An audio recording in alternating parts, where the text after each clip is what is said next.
So, welcome to the Energy Frontiers podcast series. Today we have Melanie Harrison.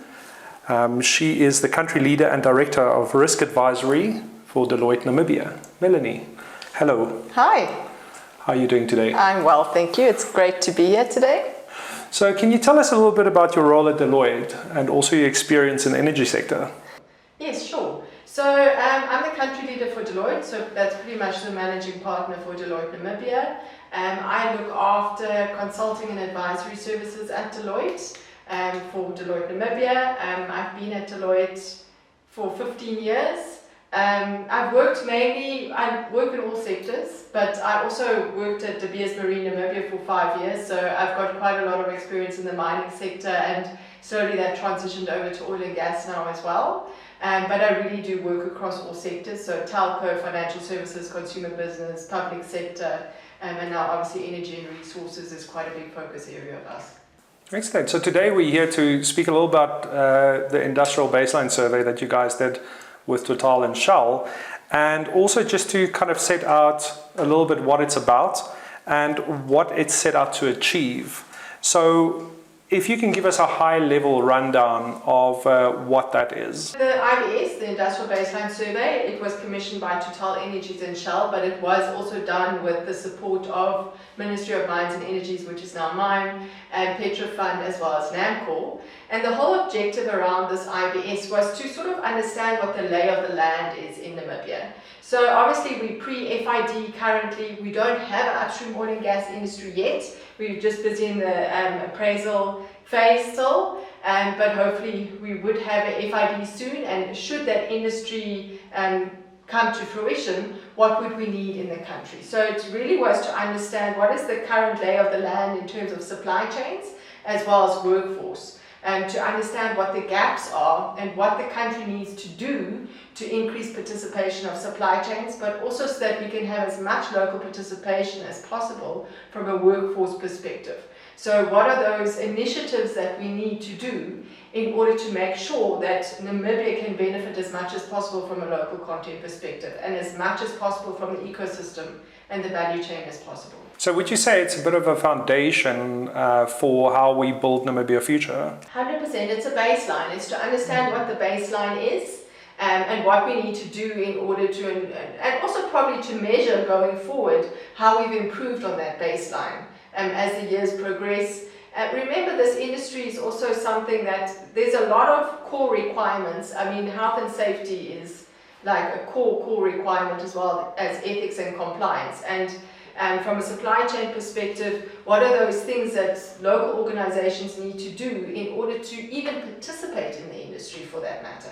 But at the same time, when we look at workforce, there's a lot of certification that's required and experience by, never mind that you need a qualification, you also need on-the-job training in order to participate in the industry, and that takes years. Remember, this is a high-risk industry from a health and safety perspective, and the industry wants to make sure that everyone goes back home safely at the end of the day. So it's to make sure that everyone has the right training and the experience so they can participate in the industry and that no one gets put at risk. So is it, in that sense, the key findings that you took out of it? How would you summarize it if somebody's interested to read more about it and find out more about it? So I think the first of all is companies, or Namibia in particular, don't really understand the industry, which is self-explanatory because we don't really have the industry yet.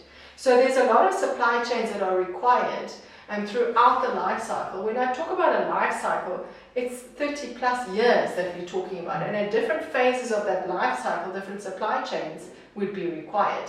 So it's first of all to understand what supply chains are required in the different areas. When we looked at the local capacity from a supply chain perspective, we have a lot of the supply chains already.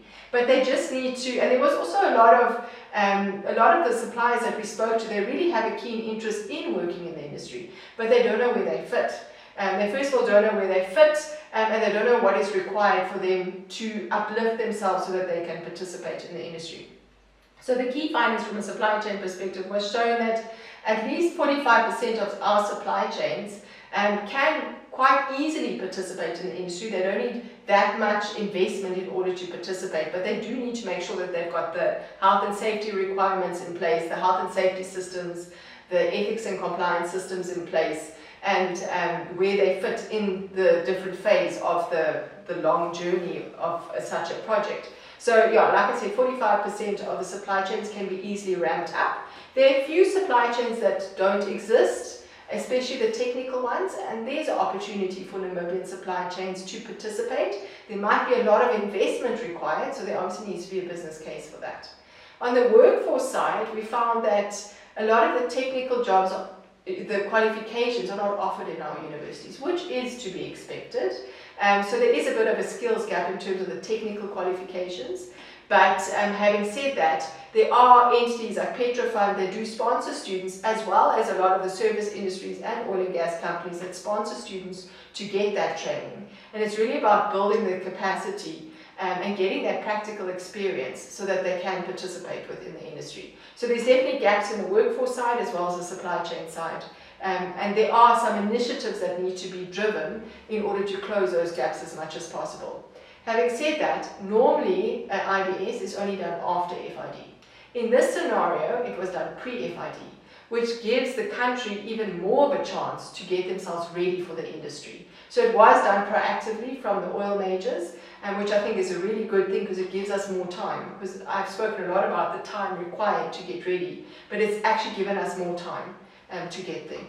And how has it been received by everybody in Namibia? You know, it was commissioned by obviously Shell and Total and these stakeholders.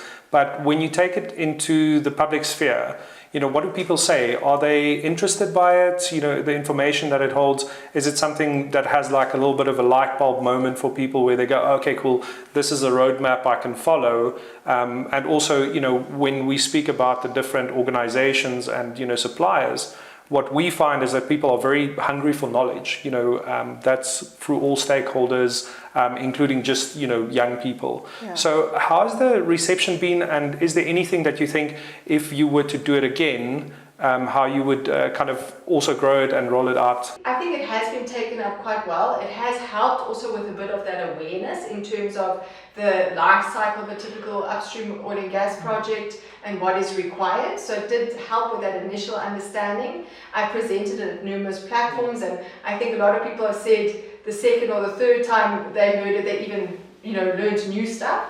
So I think it has helped a lot with driving that. It was a baseline. So I also got a bit of flack in terms of companies saying, but I never participated because they weren't aware of it. Remember, this study was done in 2023, so it's actually already 3 years old. So, and since the study was done, there's been a lot of investment in supply chains and a lot of changes that have happened in the country since then as well. So if I look at what I would do differently, I think we need to ensure that we get even more participation going forward. There is a plan for IBS 2.0, if I can call it that. But so for that one, to get more participation of local suppliers. There was a lot of resistance when we did this IBS of suppliers of actually participating because they weren't quite sure what it would mean. I got some feedback saying it's given a lot of value, so now they've seen what it's about and the value it can bring. So I'm hoping with the new one we'll get better participation. Because I also felt there was a bit of distrust in the industry originally when we did it. So I'm hoping that that will fizzle out.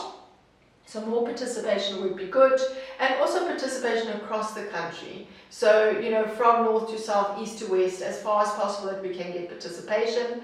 The other challenge that we had was the quality of data. If I specifically refer to workforce, we didn't have, besides university graduate data, we didn't have much data about specific people that have oil and gas experience. And not only in terms of the qualifications that they have, but also in terms of on-the-job experience and other certifications that they have received.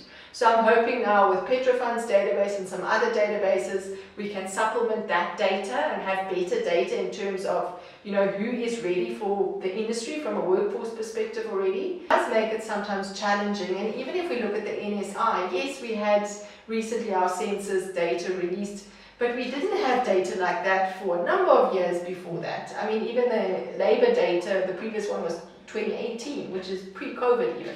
So data helps. If you can make decisions that are fact-based, data-driven, is a lot better than making a decision based on what you think is happening.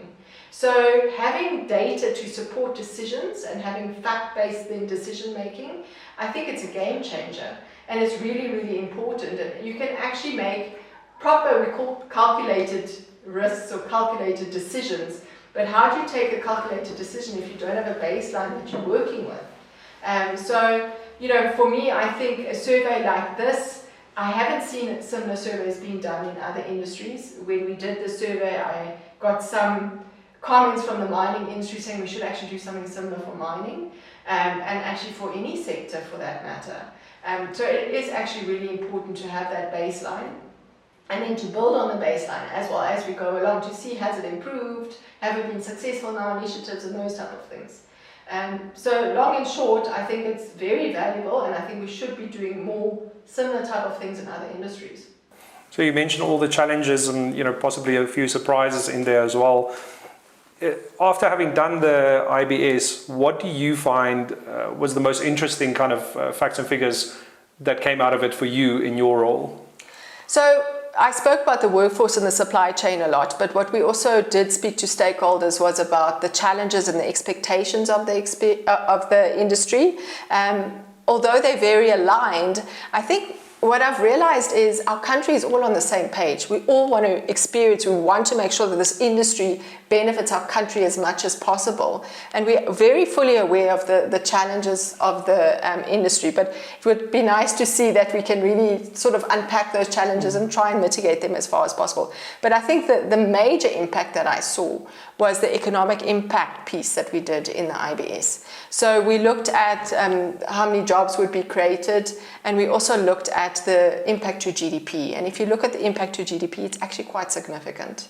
And it then drives me more and more that I want to make sure that this industry really does come to fruition, because it can really be a game changer for our country.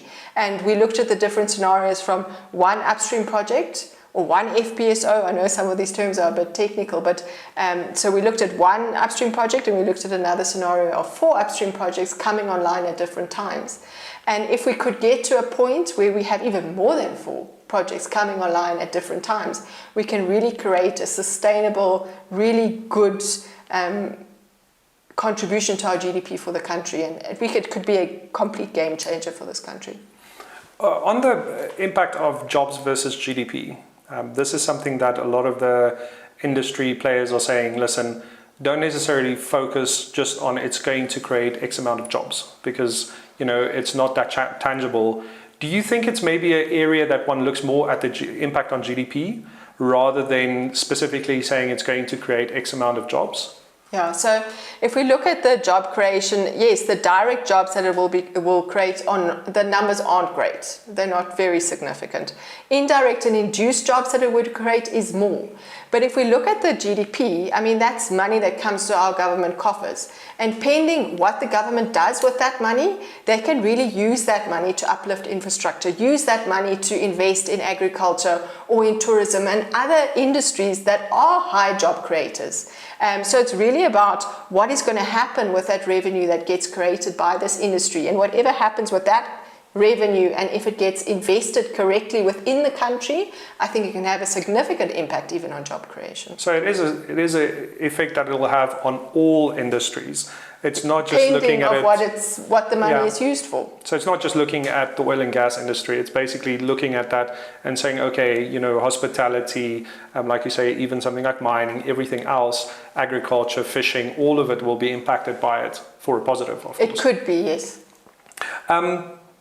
How important are surveys like this for a country, and having that data available for people to make decisions? You know, you as Deloitte, obviously you do a lot of these kind of surveys and work, and how can you see it benefiting different organizations, people, you know, the government? Or if I can rephrase it, where do you think it will have the biggest impact? So data like this, if I look at Namibia, we don't have that much publicly available information. So it does make it sometimes challenging. And even if we look at the NSI, yes, we had recently our census data released, but we didn't have data like that for a number of years before that. I mean, even the labor data, the previous one was 2018, which is pre-COVID even. So data helps. If you can make decisions that are fact-based, data-driven, is a lot better than making a decision based on what you think is happening.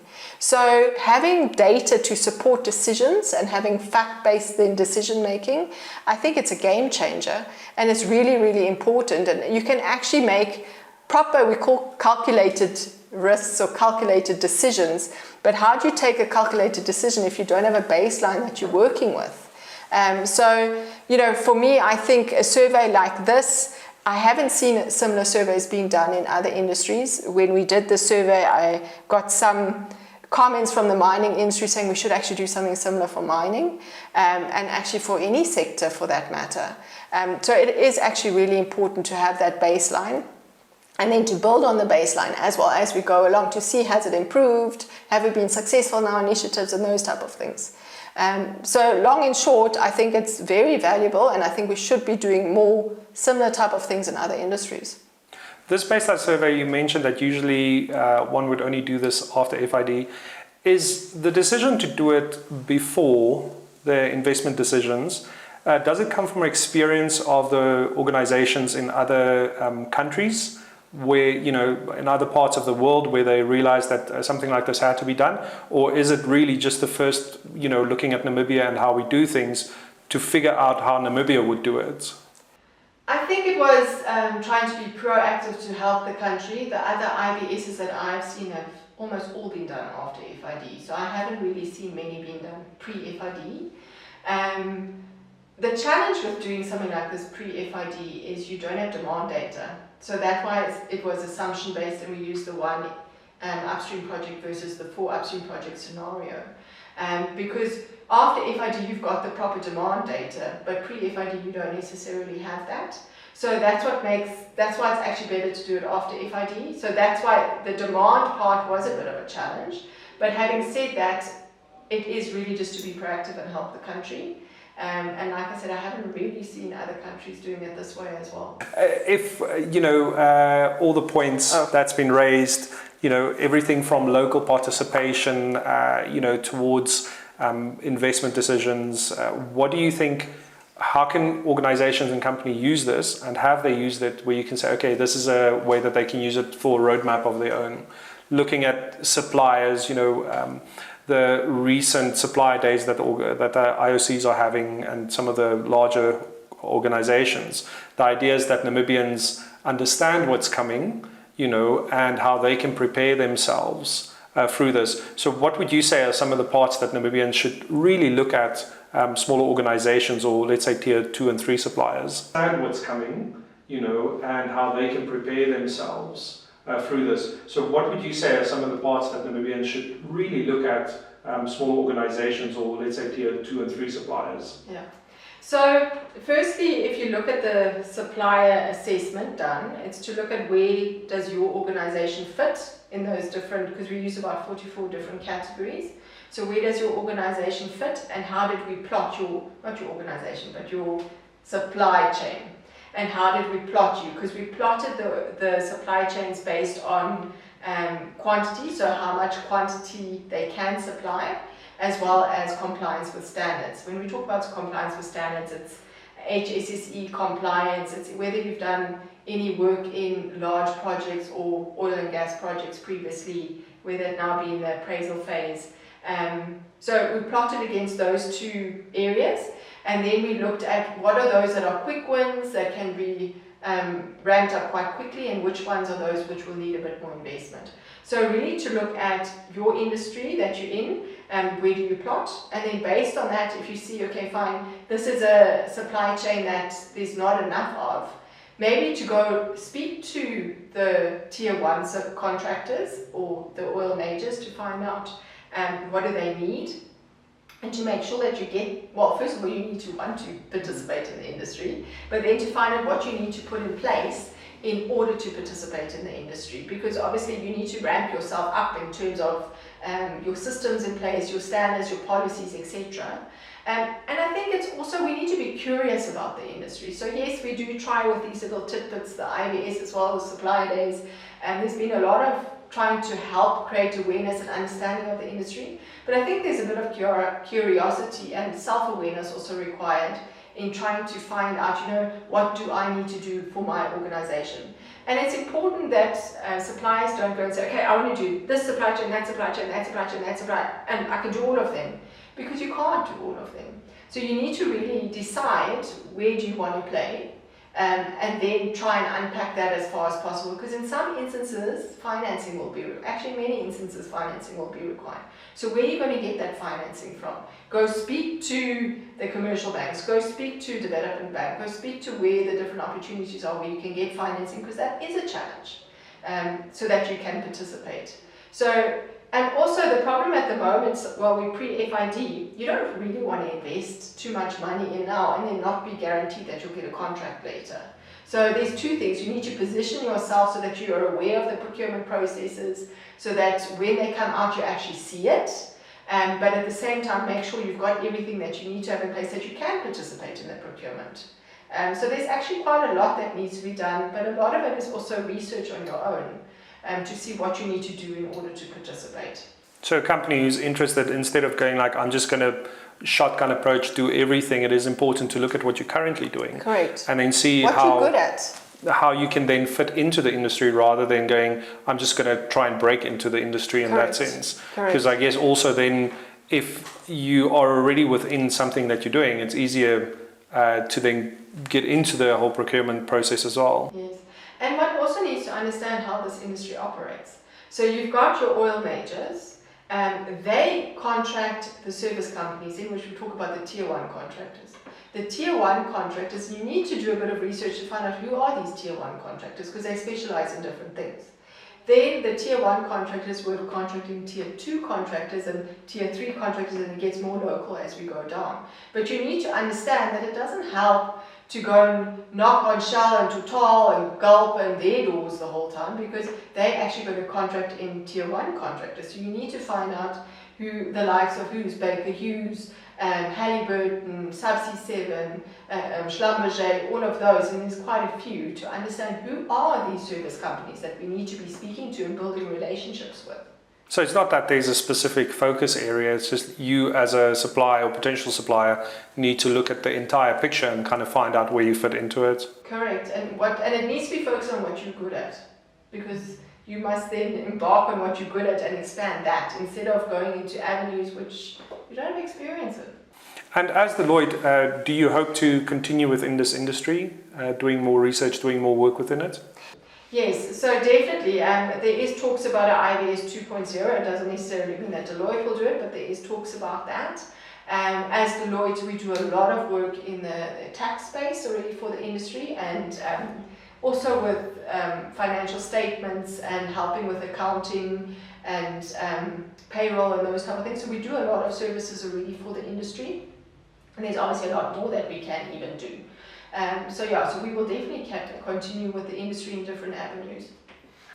And has it been a change in how you as an organization also approach it in relation to how things are traditionally done in Namibia, looking at finance, looking at taxes and the rest of it, versus how internationally it's approached? I think it is slightly different, because you've got your international players and your local players, and a lot of international players that come in. So because Deloitte is a global organization, often we've got a relationship already with the group entity maybe in the US, so by default already we then get contacted on this side. So from that side, it's in a way similar to the mining industry though, because there's similar services that we could offer in the mining industry. So it's not completely different, but because you've got a lot of your international players that come here, they don't create a whole organization. Often it's just a one-man or two-man show initially, and as they get contracts, they grow. So it's really helping them get, have the core, especially like they wouldn't have finance people on the ground here and those type of things. Help them with that initially, and as they grow, they can then recruit people into those positions. And this is where obviously as an advisor, you can come in quite handy, because your organization can assist with that. Yes, correct. Yeah. So anything across the board we can assist in, which, like I said, we are known as an audit firm, so obviously from a financial side, but payroll, also looking at job grading and a lot of stuff in the human capital space, but also drafting policies and procedures, helping getting health and safety systems in place, ethics and compliance systems in place. We can help a lot of organizations by getting all of those things in place that they are ready for the industry. And for that, it's basically organizations, private organizations, government, Any international organization. organizations, all can come in and kind of get that local insight as well. Correct. And the nice thing about Deloitte is obviously we've got our local office with a lot of local people. I mean, we are probably 99% Namibian, but we've got contacts to everywhere else in the world because we've got offices everywhere in the world. So we've got the SMEs that we can pull in from wherever. Excellent. That's really interesting. Would you have a message for young people or young professionals looking to come into the industry, if you can say that? I know it's everybody always asks the same question, what is your advice for the young people? But would you say there's something specific that you have seen that you can go, guys, listen, this is what you need to keep eye on? So I find it a very interesting industry. To be honest with you, when I see an oil rig, it fascinates me. And it's always been like that even before I did this piece of work. So I had the fortunate opportunity of actually going onto the mirror, I think it was last year, and it was absolutely fascinating for me. And I even said to one of the colleagues who was with me that I could work here. I could work on a rig. I find it really fascinating. So for me, for young people, I mean, often you go into the job world, you don't know what you're getting yourself into. You study something and you still don't actually know what you're going to get yourself into because it's, the theoretical, what you learn, but also the practice is a bit different.